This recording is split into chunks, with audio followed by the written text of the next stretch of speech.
it's Webs here, and it's time to let Ivus the Forest Lord guide us to victory with Ivus Druid. The idea behind this deck is quite simple. We follow a ramp Druid style of strategy until we have a maximum of 20 mana due to Wildheart Guff, so we can place down a Ivus the Forest Lord with a huge stat line and duplicate him with either a Oracle of Elune or a Mark of the Spike Shell comboed out with a Lightning Bloom. And if we really want to get a bit high rolly, even try to put down a Robe of Protection down before we actually play Ivus, which was inspired by this comment above.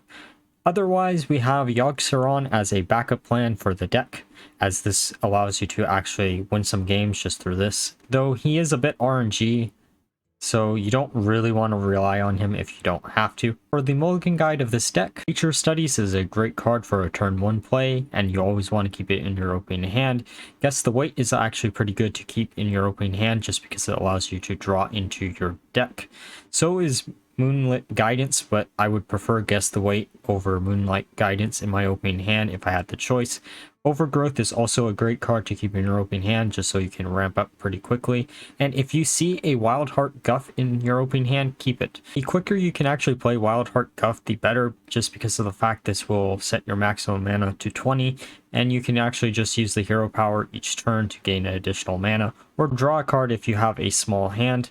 Otherwise, you're probably just going to use the hero power each turn to gain mana. Lightning Bloom is also a good card to keep in your opening hand, as it will allow you to actually get Wildheart Guff or your Overgrowth out quicker. Cards that I would not keep in my opening hand, of course, would be Pack Mule, Mark of the Spike Shell, or any of the combo pieces, to be honest, as those cards will just be dead for quite a while, and you just want to rely on ramping up your mana as quickly as humanly possible.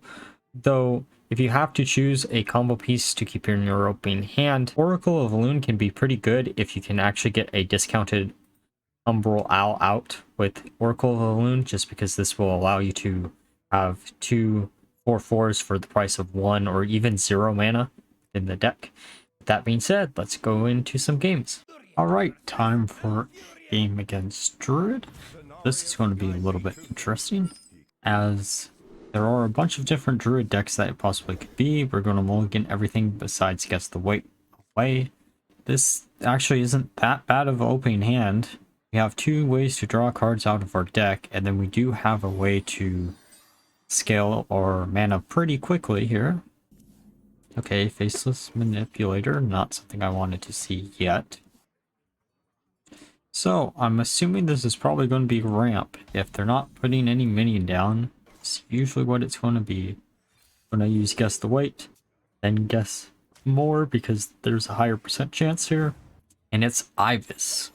That's not something we wanted to see yet, but it is a pretty good card. We draw into Ivus. Gonna grab the Overgrowth. I should have honestly coined out the previous Overgrowth, but oh well. Gonna hero power, then go face. Oh, actually, next turn we can use our Solar Eclipse, and then use the coin, and then use a Overgrowth. Get to 10 mana, I think. Unless we draw into Wildheart. I'm gonna play that down first. Sure, in the long run, that doesn't actually help us probably as much as playing the Overgrowth duplicated, but we should be able to do that next turn anyways. And if we can actually ramp up before they can ramp up, we should be in a really good position here. Okay, so they are using Nourish, which they randomly generated. There's our third Overgrowth. We're going to use it to duplicate and go to 10. We can actually get to 14 or 15 next turn. Actually 16, because we actually have quite a few ways to actually do this next turn. Though duplicating the 8/8 might be a better idea, especially because we can copy it for later. I'm going to use 1 Overgrowth and then copy it. This way they can't instantly kill it with only their 8/8. They have to attack into it with both minions. And it does give us some armor here, so it should be pretty good. Though I wasn't expecting a Lunar Eclipse. So I guess it makes sense. I'm running Lunar Eclipse, so why wouldn't a normal ramp Druid actually run it? Oh shit, I did not expect that one. So N'Zoth. I wonder if they're playing N'Zoth, Yogg, and Cthulhu. Or just Ysera. Not Ysera, Shari. I don't think they had Cthulhu.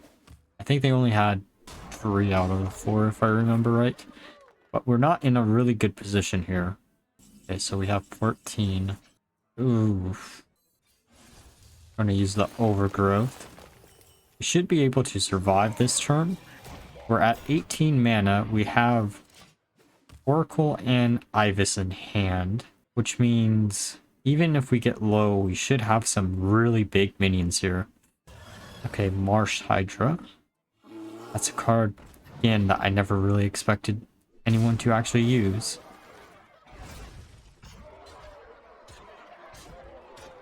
Okay, so we're at 6 HP. I think Ivus should protect us. Okay, there's her Vander. So they're Vander Druid. Actually, this is the perfect combo. Like, actually the perfect combo. We'll put down the Oracle. We'll put down Ivus. Because Druid has no easy way to remove Ivus. We'll coin out the Mark. And then we'll have 2 25/25s. And then go into 2 of their minions. There should be nothing they can do to stop us from this position. Because we do have a 3rd Ivus in hand. If we really feel like using it. Okay, so they're targeting our Ivus with something. And why did the Marsh Hydra have to give them Natalie?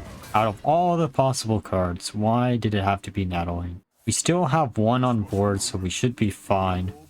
But that is definitely really annoying to see. Okay, so they're going to Lightning Bloom something out. Another Marsh Hydra. They're going to kill our Oracle here.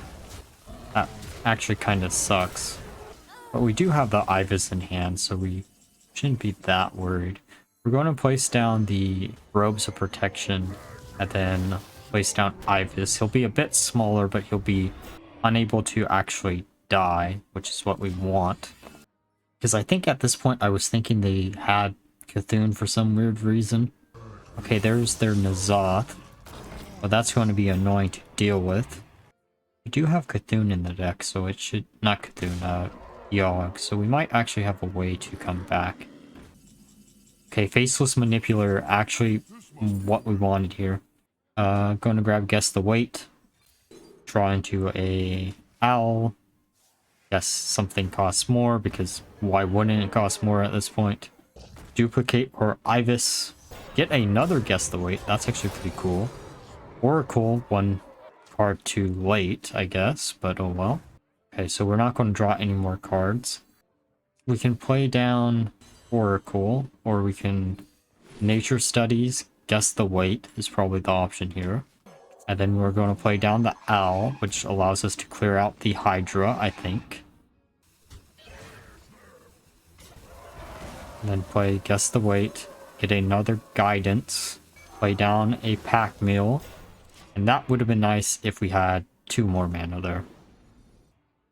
But behold, our untargetable field.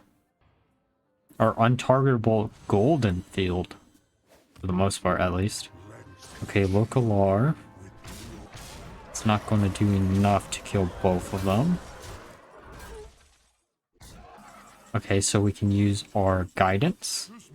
The Yogg might be fun, but the Warden is going to be more interesting, just because it'll be maybe something we can actually use. Plus, we do want the armor just in case Ivus does die, and that's just what we wanted to generate off of that. And we have no other targets in the deck for Oracle, so we might as well ram it into N'Zoth. Too bad the 12/12 can't actually attack face. They're gonna draw 3 cards here, but they have met their doom of Ivus the Forest Lord. I wonder what they were looking for in the deck. Yogg, maybe? Or Ysera, or not Ysera, Ishari. And they give up. Okay, time for a game against Mage. Now this hand is horrible, so we're gonna Mulligan everything away. Lightning Bloom doesn't do anything for us unless we have something like Wildheart, Guff. Speaking of Wildheart Guff, this is actually pretty good as a trade-off. Okay, so there's the Lightning Bloom. We're in Nature Studies. Grab Guidance. Probably next turn, use Guess the Weight and Guidance on the same turn. And then turn 3, use Lightning Bloom into Wildheart. Okay, so we're going to get the Coal Mine. Use Guess the Weight and Guess Less. And it's Owl, which means it costs more, which is fine. We're going to be able to use Guff next turn, so no biggie either way. Okay, so we're going to use Guff. Okay, so that isn't the worst top deck, especially given the fact that we should have 3 mana, I think. So we might be able to use that in combination with the hero power to maybe get a Overgrowth or something out. Really just depends. Or use it to discount Owl, so we can actually play Owl and Oracle on the same turn. Because we are falling a little bit behind. Oh right, we have 2 less mana. Okay. We're gonna grab our lowest card in deck, which is a Lightning Bloom. At one point I actually had tried to make Ivus the lowest card, but Lightning Bloom and a Mark of the Spike Shell is actually a pretty good combo to have. Okay, we're going to use Lightning Bloom.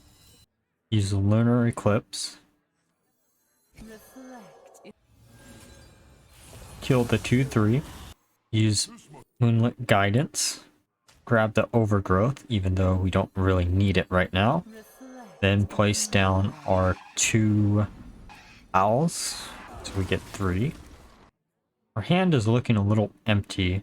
I can't remember if I had already used Oracle off of a Moonlit Guidance, or if those are both the ones in the deck.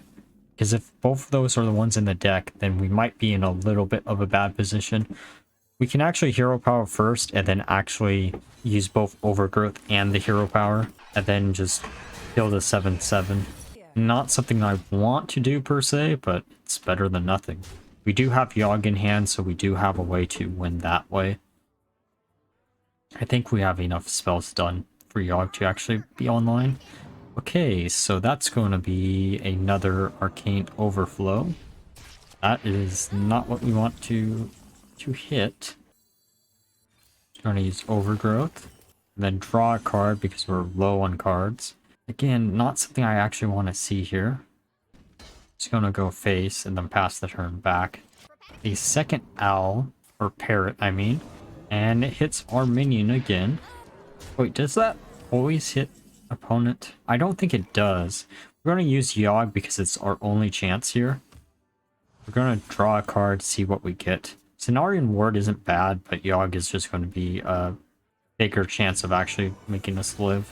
Alright, let's see what we get here. Oh shit, he's going to actually eat all of the minions. Well, that's actually probably the best possible solution we could have got there.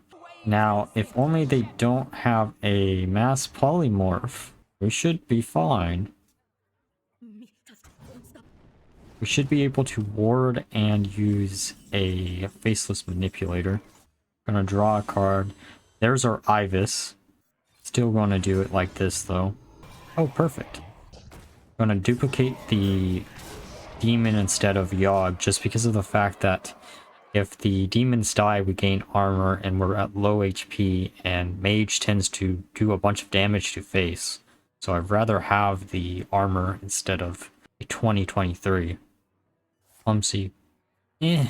That's alright. We have enough HP on board for that not to even matter. And we win the game. Alright, time for a game against Warlock. That's actually might be a really bad matchup for this deck, just because of the fact if they're playing Tictus, we don't want to have Ivus in the deck, so we're going to probably keep him here, even though usually I wouldn't want to. Okay, that actually is a really good mulligan. Sure, Ivus is kind of dead, but I don't mind having a turn 3 play and a turn 2 play. Going to get the mine, just in case. Probably going to hero power next turn. Oh, they're actually rogue. You know, there's certain classes that I shouldn't be shocked that are actually rogue whenever I face them, because I actually face so much Maestro Rogue right now.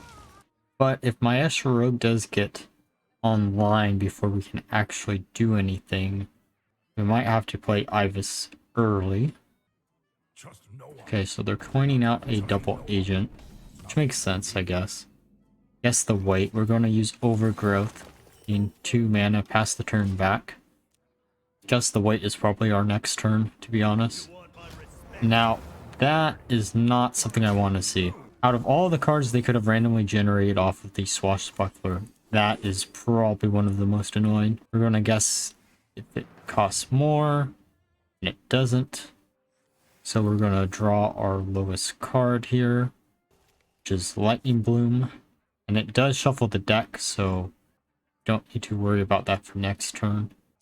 Just going to go face. And we do have Oracle plus Owl to probably clear out their entire board. Or we could use Ivus and Oracle. That would work too.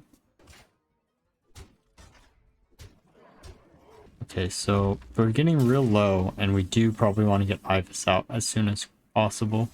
So we're going to put Oracle down, a pack meal, coin out, a second Owl, then use the last pack meal to just put up some type of a wall against our opponent. Not exactly what I want to do, but it is better than what we could have done otherwise. Okay, so they're gonna kill one of the owls, shadow step it back probably to kill the Oracle, which is sad, but we do have the other copy in our hand, so it shouldn't matter too much. We're actually not in the worst position here. This is what I mean by once they get online, they'll just spew out a bunch of damage in one turn. Alright, so we can put down the second Oracle, or we could just put the pack meals down and kill some of their minions. Okay, so they're playing Maestro down, which is actually fine. It's just a random minion at this point. Now, depending on what we top deck, that is not what I mean by depending on what we top deck. We can just point out nothing and then go face. It does remove the minion on board. I was really hoping to see a Wildheart by now, and that is not a minion I want to deal with right now. So we are probably going to have to use Ivus here in a way that I usually don't like using him in. So they didn't draw any cards off of that, so that's gonna put the Oracle, then Ivus down. I should have actually probably used Lightning Bloom. And then we get 2 7/7s, which kill both of their minions.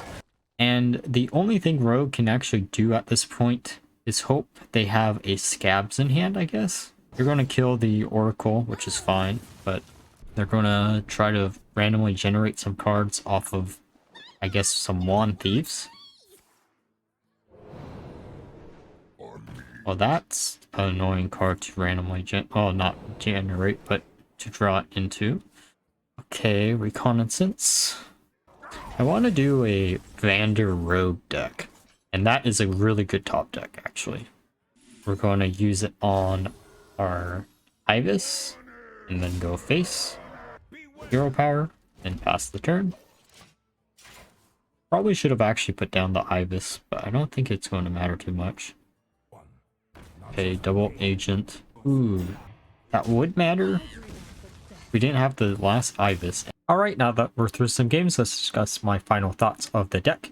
So I actually tested this deck twice. The first time I actually quit testing this deck after 3 games because I ran into a ramp druid with Abominable Lieutenant, which ate my huge Ivus, which I had worked so hard to get, which ironically is what gave me the idea for the priest deck that I just put out, as that was a deck idea that I had, but like usual, I actually forget sometimes about decks that I want to try out until I start playtesting another deck, and then I'm like, darn, I already started trying to make this one work, so I might as well just keep on it. But anyways, back to this deck. This deck actually did really good in the second round of testing that I actually did. I did about 15 games, and I had a 67% win rate with the deck, which was actually incredibly high, which actually allowed me to go up quite a few ranks in Hearthstone, which is something that I don't normally try to do. It's a deck that definitely has its weaknesses through the form of devolving missiles or Farmable Lieutenant or other such effects. And from time to time, you might